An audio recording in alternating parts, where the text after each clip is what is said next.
इस कहानी की शुरुआत में हमें निमो नाम के एक चोर को दिखाया जाता है जो बताता है कि बचपन में उसकी टीचर ने उससे पूछा था कि अगर उसके घर में आग लग जाए तो वो अपने पेरेंट्स के अलावा कौन सी 3 चीजों को बचाएगा।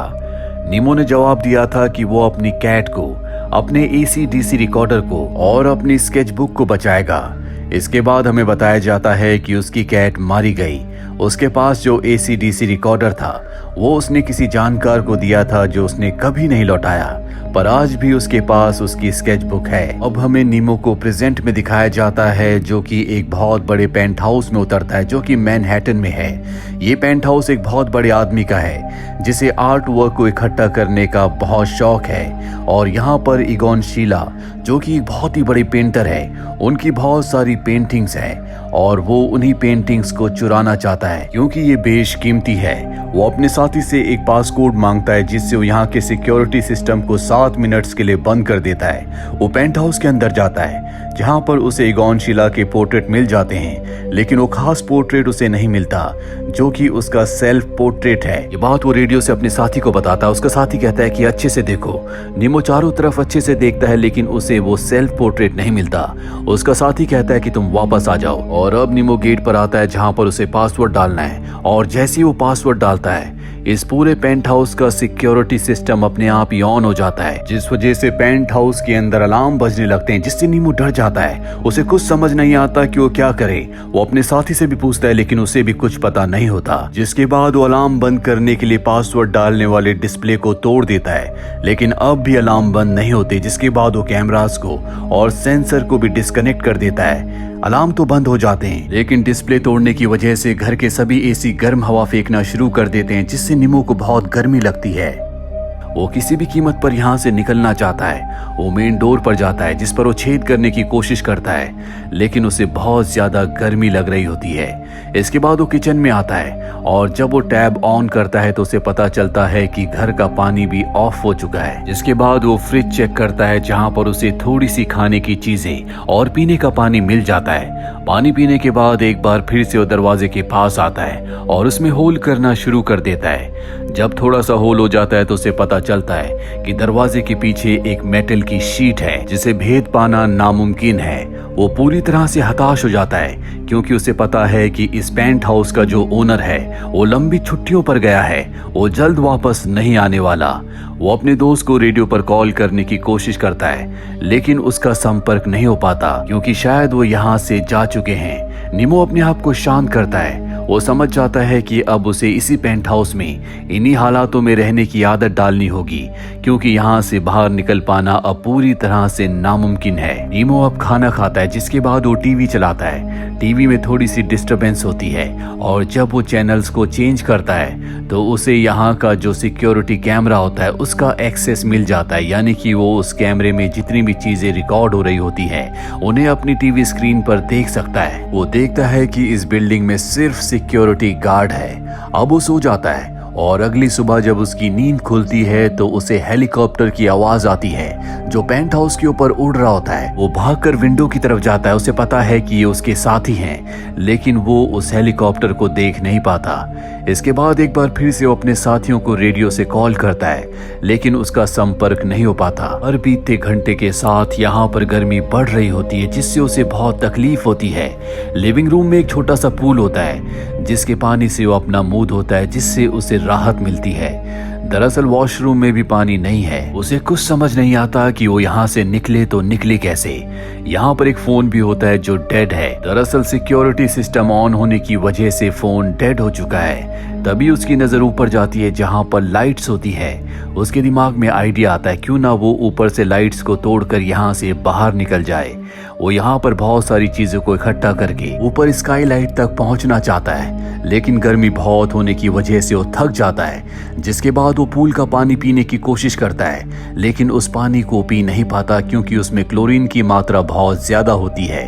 वो देखता है कि अंदर एक छोटा सा गार्डन है जहाँ पर स्प्रिंकलर्स लगे हुए हैं लेकिन उसमें पानी नहीं आ रहा होता और अब वो फिश टैंक का पानी पीने की कोशिश करता है लेकिन उस पानी को भी वो नहीं पी पाता। जिसके बाद वो फ्रीजर से बर्फ निकाल कर खाता है, जिससे उसकी प्यास बुझ जाती है। लेकिन वो जानता है कि बहुत ज्यादा वक्त तक वो इस तरह से सरवाइव नहीं कर सकता।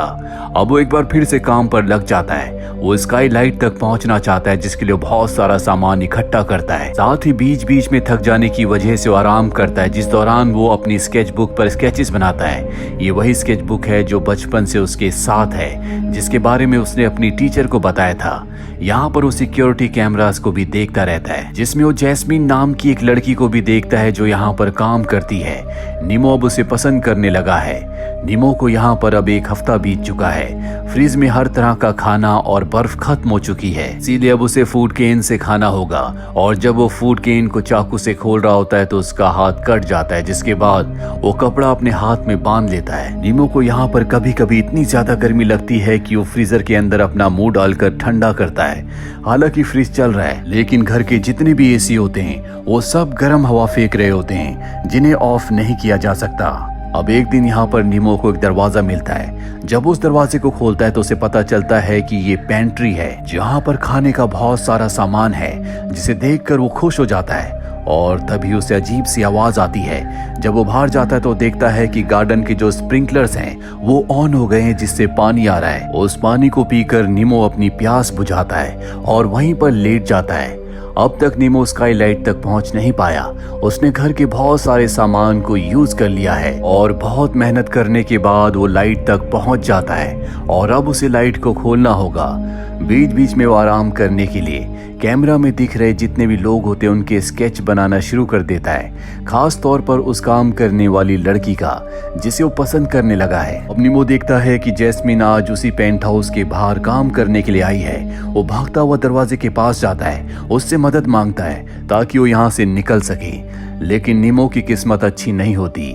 उसने ईयरफोन्स लगाए होते हैं, जिस वजह से वो नीमो की आवाज नहीं सुन पाती। नीमो अब किसी भी तरह से ऊपर से निकलने का रास्ता बनाना चाहता है, लेकिन वहां से लाइट्स को खोलना, उसमें जो स्क्रू लगे हैं उनको खोलना इतना आसान नहीं है। वो एक बोतल को तोड़ने के बाद उससे अपनी आंखों के लिए ग्लासेस बनाता है ताकि वो ज्यादा देर तक काम कर सके, उसकी आंखों में रोशनी ना चुभे।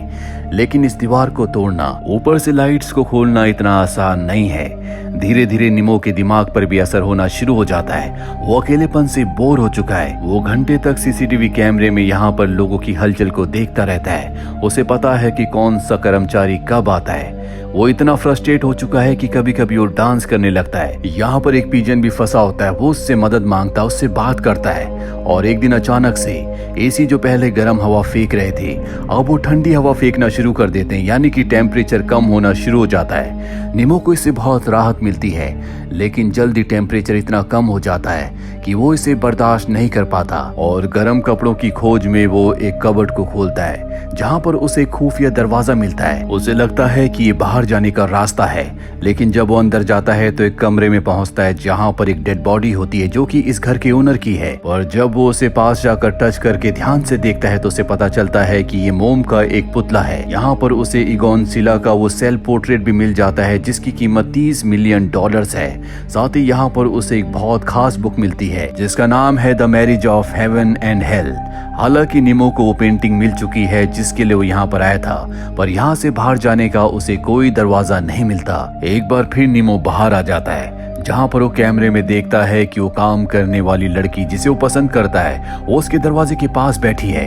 वो जाकर दरवाजे पर जोर जोर से मारता और चिल्लाता है, पर उसकी किस्मत अच्छी नहीं होती। वो उसकी आवाज नहीं सुनती और लिफ्ट से नीचे चली जाती है। नीमो अब पूरी तरह से हताश हो चुका है। घर का टेम्परेचर पहले से ज्यादा कम हो चुका है, जिस वजह से उसे बहुत ठंड लग रही होती है। वो उस पिजन को देखता है जिसे चोट लगी हुई है, लेकिन फिर भी वो चलने की, उड़ने की कोशिश कर रहा होता है, पर तभी उसकी मृत्यु हो जाती है। नीमो इस तरह से यहाँ पर मरना नहीं चाहता, इसलिए वो तय करता है कि वो यहाँ से किसी भी तरह से निकलेगा। वो स्काईलाइट को खोलेगा। दरअसल वहाँ पर बड़े बड़े नट बोल्ट्स हैं जिसे खोलना इतना आसान नहीं है। अगले दिन एक बार फिर से वो उन नट बोल्ट्स को खोलने की कोशिश करता है, जिसमें वो कामयाब हो जाता है। वो एक नट खोल देता है जिससे नीमो को बहुत खुशी मिलती है। उसके अंदर एक उम्मीद जागती है कि वो यहाँ से बाहर निकल सकता है। उसका खाना खत्म हो चुका है, इसीलिए उसे अब डॉग फूड खाना पड़ता है। खाना खाने के बाद वो एक बार फिर से काम पर लग जाता है और नट्स को खोलना शुरू करता है, लेकिन तभी उसका बैलेंस बिगड़ जाता है, जिससे वो ऊपर से नीचे गिरता है। उसके पैर की हड्डी टूट जाती है, जिससे उसे बहुत पेन होता है। वो अपने पैर को बांधकर चलने की कोशिश करता है, लेकिन दर्द इतना ज्यादा होता है कि वो बहुत मुश्किल से चल पा रहा होता है। अब उसे यहाँ पर हेल्यूसिनेशन भी होना शुरू हो जाते हैं। उसे दिखता है कि यहाँ पर काम करने वाली लड़की, जिसका नाम जैस्मिन है, जिसे वो पसंद करता है, वो पेंट हाउस के अंदर आ गई है। और जल्दी उसे एहसास हो जाता है कि ये उसके दिमाग का भ्रम है। उसका दिमाग बहुत कमजोर हो चुका है। एक बार उसे ऐसा भी लगता है कि घर का जो ओनर है वो उसके ऊपर हमला कर रहा है, जिससे वो गिरकर बेहोश हो जाता है। और जब उसे होश आता है तो वो देखता है कि छत पर एक काले रंग की चीज लगी है, जिस पर लाइट ब्लिंक कर रही है। और वो समझ जाता है कि ये फायर अलार्म है। उसके पास अब ये आखिरी उम्मीद बची है जिससे वो यहाँ से बाहर निकल सकता है। और अब निमो मैग्नीफाइंग गिलास से कुछ पेपर्स पर आग लगाता और उस आग को उस फायर अलार्म के पास ले जाता है। लेकिन यहाँ भी उसकी किस्मत उसका साथ नहीं देती। फायर अलार्म नहीं बजता, बल्कि घर के सारे स्प्रिंकलर्स ऑन हो जाते हैं, जिससे चारों तरफ पानी पानी हो जाता है। पूरा का पूरा घर गीला हो चुका है। नीमो यहाँ पर जितने भी स्केचेस होते हैं उन सब को स्टेयर्स के नीचे रख देता है ताकि वो पानी से खराब ना हो। अगले दिन वो the marriage of the heaven and hell book पढ़ता है। और जब वो उस बुक को पढ़ रहा होता है तभी उसे एहसास होता है कि इस घर के ओनर की बेटी अपने डॉग के साथ ग्लास की वॉल के दूसरी तरफ खड़े होकर उसे देख रही है। निमो जानता है कि ये उसका भ्रम है। वो जानता है कि अगर उसे यहाँ से निकलना है तो ऊपर उसे स्काईलाइट को खोलना होगा। वो एक बार फिर से कोशिश करता है और अब वो सारे के सारे नट्स को खोल देता है, जिसके बाद वो इस पेंट हाउस के ओनर के लिए दीवार पर एक मैसेज लिखता है, जिस पर वो लिखता है कि बिल्लियां मर जाती हैं, म्यूजिक फेड हो जाता है, पर आर्ट वर्क हमेशा जिंदा रहता है। दरअसल ये सब वो अपने बचपन के एक्सपीरियंस से लिख रहा होता है। आगे वो लिखता है कि मैंने तुम्हारी 3 चीजों को डिस्ट्रक्शन से बचा लिया। दरअसल उसने 3 पोर्ट्रेट्स को यहाँ पर बचाकर सीढ़ियों के नीचे रख दिया होता है। वो लिखता है कि मैं यहाँ पर बहुत थोड़े वक्त के लिए था। ये तुम्हारे लिए घर है, लेकिन मेरे लिए एक पिंजरा था। मैंने यहाँ पर बहुत सारी चीजें डिस्ट्रॉय कर दी, लेकिन ये जरूरी था क्योंकि कुछ नया बनाने के लिए हमें पुराने को डिस्ट्रॉय करना पड़ता है। और अब निमो को दिखाया जाता है जो उस प्लेटफॉर्म के ऊपर चढ़ना शुरू कर देता है, जहाँ से वो ऊपर स्काईलाइट से बाहर निकल सकता है। तभी हमें उसकी छाया दिखाई जाती है कि वो यहाँ से निकल चुका है। इसी के साथ ही फिल्म ये कहानी यहीं पर खत्म हो जाती है। उम्मीद करते हैं कि ये कहानी आपको पसंद आई होगी।